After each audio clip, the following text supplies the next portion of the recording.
வணக்கம், welcome to Annie's kitchen. இன்றைக்கி என்ன பார்க்க போகிறோன்னா, மசாலா பைட்ஸ் ரொம்ப ஈஸியாக எப்படி பண்ணுறதுன்னு பார்க்க போகிறோம். ஈவினிங்கில் கிட்ஸ்க்கு ரொம்ப பிடிச்ச மாதிரி டக்குன்னு பண்ணுற மாதிரி ஒரு ஐட்டம் தான் இது.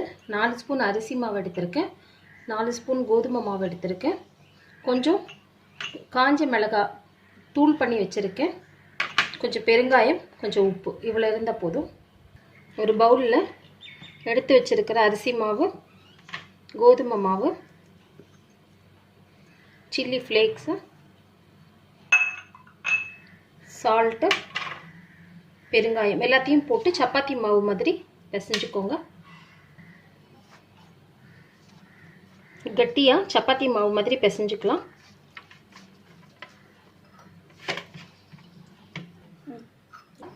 இதை நம்ம சப்பாத்தியாக இப்போ திரட்டணும். இப்போ இதை சப்பாத்தி மாதிரி கொஞ்சம் மெல்லிசாக போட்டு எடுத்துக்கலாம்.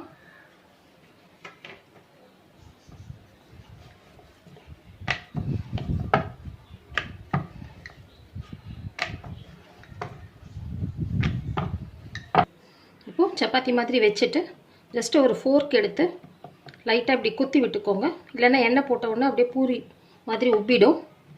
ஸோ குத்தி விட்டுட்டு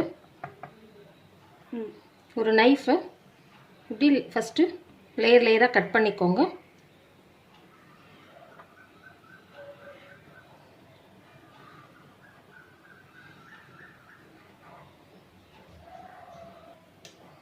இப்போது இதை ஒவ்வொரு லேயராக எடுத்து ட்ரையாங்கிள் ஷேப்பில் கட் பண்ணிக்கோங்க.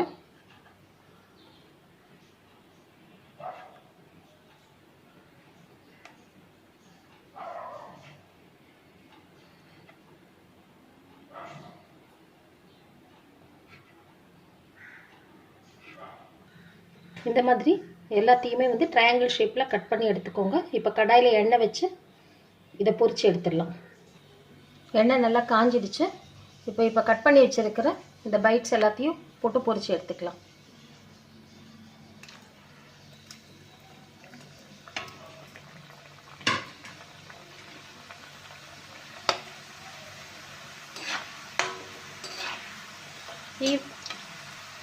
ஈவினிங் டைமில் கிட்ஸ்க்கு இது ரொம்ப டக்குன்னு 2 மினிட்ஸில் பண்ணுற மாதிரியான ஸ்நாக்ஸ். இது நல்லா ஃப்ரை ஆகிடுச்சு. இப்போ எடுத்துடலாம்.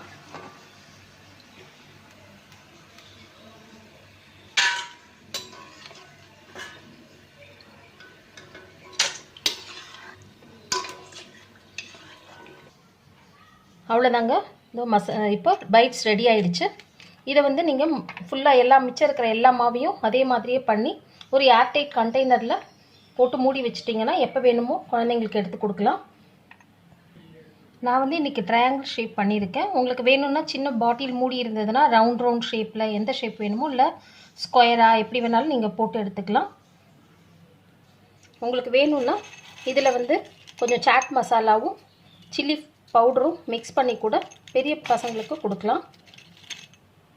இந்த வீடியோ உங்களுக்கு பிடிச்சிருந்ததுன்னா லைக் பண்ணுங்கள், ஷேர் பண்ணுங்கள், கமெண்ட் பண்ணுங்கள், சப்ஸ்கிரைப் பண்ணி மறக்காமல் பெல் பட்டனையும் அழுத்திடுங்க. தேங்க்யூ.